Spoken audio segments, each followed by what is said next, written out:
kampatën e parë, ne kemi evidentuar që fillimisht bimët kanë qenë shumë të dobta në krahasim me gjithë pjesën tjetër të parcelës.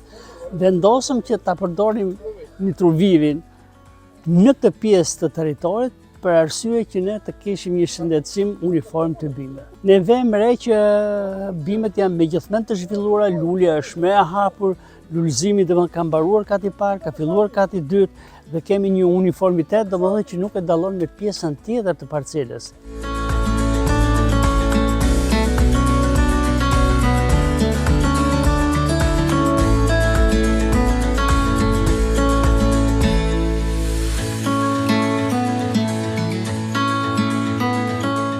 Rekomandohet për të patur një rritje të shpejtë se jemi në fazën fillestare të zhvillimit bimës, kur shtimi i qelizëve, ku ndikimi i azotit në protoplazmin e qelizës është i jashtëzakonshëm, që ndihmon në shtimin e shpejtë të qelizëve për të na krijuar atë ndryshimin e madh sasior